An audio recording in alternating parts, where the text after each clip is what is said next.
होई है सोई जो राम रचि राखा, का कोरि तरक बढ़ावहि शाखा। श्री रामचंद्र जी को जो करना होता है, जो करवाना होता है, वह किसी न किसी माध्यम से करवा ही लेते हैं।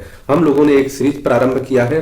कल हमने पहली भाग किया था जिसमें गोस्वामी तुलसीदास जी के जीवन पर प्रकाश डाला गया था। हमें जानना भी होगा गोस्वामी तुलसीदास जी के जीवन के बारे में। कल तक हमने देखा कि गोस्वामी तुलसीदास जी जब अपने घर पहुंचते हैं और घर पर देखते हैं कि वहां पर सब कुछ समाप्त है, तो वहां पिंडदान इत्यादि करके और वहीं पर लोगों को श्री राम कथा सुनाने प्रारंभ करते हैं।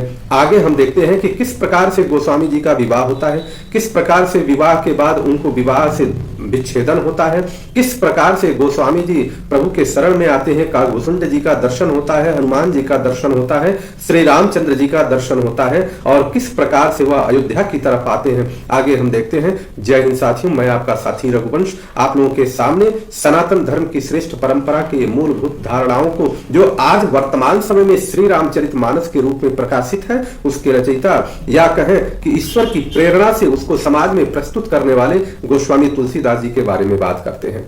मित्रों, संवत 1583 को गुरुवार के दिन तारीख 13 था और ज्येष्ठ शुक्ल था। उन्होंने भारद्वाज गोत्र की एक सुंदर कन्या से विवाह कर लिया। विवाह करने के बाद वह गृहस्थ जीवन में बहुत आनंद के साथ रहने लगे और वहां पर श्री राम कथा भी कराने लगे।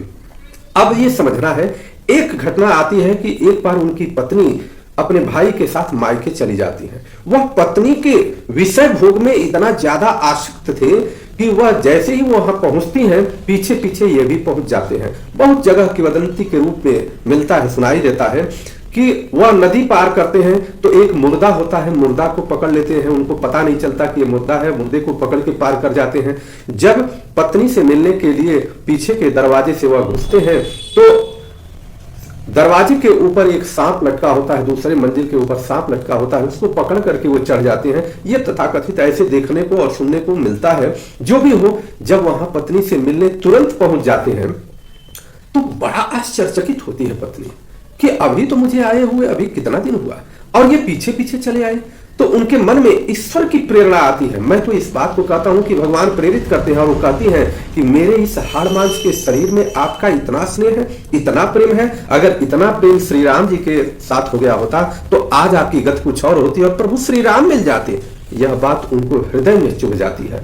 तुलसीदास जी जब वहां से चलते हैं तो प्रयागराज की तरफ आते हैं और प्रयागराज ही वो एक ऐसा जगह है जहां पर वो अपने गृहस्थ वेश को छोड़ देते हैं और साधु वेश का धारण करते हैं और साधु वेश धारण करने के पश्चात वह काशी के तरफ चल देते हैं। और जब काशी पहुंचते हैं तो वहां पर मानसरोवर में पहली बार उनको काकभूषुंड जी का दर्शन होता है। जिनको काकभूषुंड जी का दर्शन हो जाए, समझिए ईश्वर की बड़ी कृपा है। एक प्रेत से जब मुलाकात होती है इनकी, यह प्रेत इनको परेशान करता है तो हनुमान जी का आह्वान करते हैं और हनुमान जी जब प्रकट होते हैं तो वो कहते हैं कि हमें श्री राम का दर्शन करा दीजिए। हनुमान जी की प्रेरणा से हनुमान जी ने कहा कि यहां दर्शन नहीं होगा, श्री राम जी का दर्शन चित्रकूट में होगा।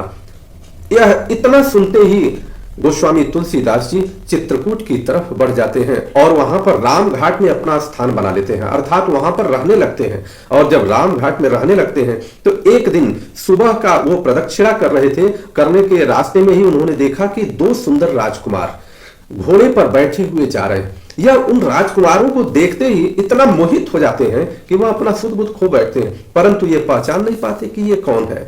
लेकिन हनुमान जी आकर के इनको बताते हैं कि वही श्री राम और लक्ष्मण जी थे।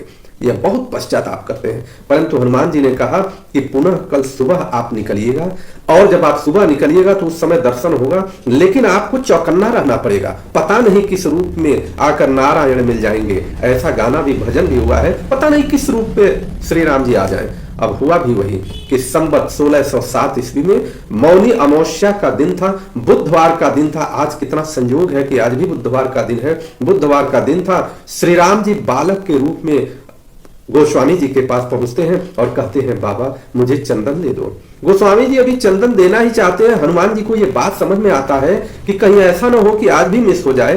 तो हनुमान जी क्या करते हैं, हनुमान जी तोता का रूप धारण करके और एक सुंदर चौपाई बोलते हैं, क्या कि चित्रकूट के घाट पर भई संतन की भीड़, तुलसीदास चंदन घिसे तिलक देत रघुबीर। इतनी बात गोस्वामी जी जो सुनते हैं उनको समझ में आ जाता है और वह प्रभु श्री राम की बालक की छवि को देखते हुए मंत्रमुग्ध हो जाते हैं और अपना सुध बुध खो बैठते हैं। उसके बाद वहां वाकया क्या होता है वहां ये होता है, वही श्री राम जी चंदन लेते हैं और अपने लगाते हैं, और वही चंदन गोस्वामी जी को लगाते हैं, और उसके बाद अंतर ध्यान हो जाते हैं। संवत 1628 में ये हनुमान जी की आज्ञा से अयोध्या की ओर चलते हैं। ध्यान दीजिएगा किस प्रकार से अब प्रभु श्री रामचंद्र जी का दर्शन ही नहीं हो चुका है। अब ये अभिभूत है, भक्ति से एकदम सराबोर है। हनुमान जी इनको प्रेरित करते हैं और हनुमान जी की प्रेरणा से ये अयोध्या की तरफ प्रस्थान करते हैं। परंतु उन दिनों प्रयाग में माघ मेला लगा हुआ था, और वहां पर कुछ दिन जब वो ठहरते हैं तो कुछ दिन ठहरने के बाद केवल 6 दिन के पश्चात एक वट वृक्ष के नीचे वह भारद्वाज ऋषि और याज्ञवल्क्य जी का दर्शन करते हैं, और वही श्री राम कथा हो रही थी। कौन सी श्री राम कथा? जिस श्री राम कथा को इनके गुरु नरहरियानंद जी ने इनको सुनाया था, वही श्री राम कथा का वही प्रसंग चल रहा था। यह सुनकर के बहुत ही अभिभूत होते, प्रेम से एकदम प्रभु श्री रामचंद्र जी में लीन हो जाते हैं, और वहां से फिर वह अयोध्या की तरफ न जाकर के या फिर से काशी की तरफ आते हैं, और प्रहलाद घाट पर वह आकर के एक ब्राह्मण के घर रख करके लोगों को श्री राम कथा सुनाने लगते हैं। इनके अंदर कवित्व जगता है। कवित्व का अर्थ कविता लिखने की प्रेरणा स्फूर्ति होती है, और जब यह स्फुरण होता है तो यह संस्कृत में लिखना प्रारंभ कर देते हैं। लेकिन जब संस्कृत में वो लिखते हैं तो ये घटना घटती है कि वह दिन भर लिखते हैं और रात में जो लिखते हैं सब कुछ अपने आप समाप्त हो जाता है, मिट जाता है। यह बहुत चिंतित होते हैं कि ऐसा क्यों हो रहा है। फिर रात में एक स्वप्न आया। स्वप्न में कौन था?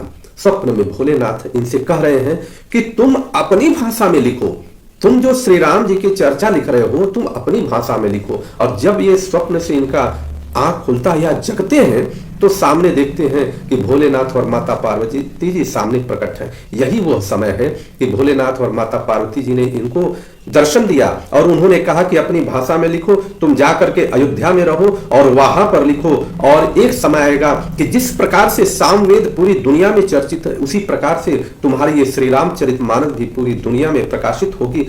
और इस प्रकार से कह के वह भोलेनाथ अंतर ध्यान हो जाते हैं। तुलसीदास जी उनके आज्ञा को शिरोधार्य करके अयोध्या के लिए प्रस्थान करते हैं। संवत 1631 में वह कार्य प्रारंभ करते हैं। आगे कौन सी घटना घटती है, किस प्रकार की घटना घटती है, आगे अगले दिन तीसरी कड़ी में हमें यह जानना होगा कि हमारी संस्कृति में जो महान लोग हैं उनकी जीवनी क्या है, किस प्रकार से ईश्वर की कृपा है। प्रतिदिन हम अगर नाम का जाप करते हैं, प्रभु के नाम का जाप करते हैं, जो भी हमारे इष्ट देव हों, तो हमारे ऊपर निश्चित कृपा होगी। यह जानना होगा, संस्कृति को समझना पड़ेगा, इसे अधिक से अधिक लोगों तक पहुंचाइए, शेयर करिए, जिससे सनातन मजबूत हो। या सनातन मजबूत की आवश्यकता ही नहीं है, हम अपने जीवन के लिए कुछ कर पाए। मेरे कहने का अर्थ बस इतना ही है। जय हिंद, जय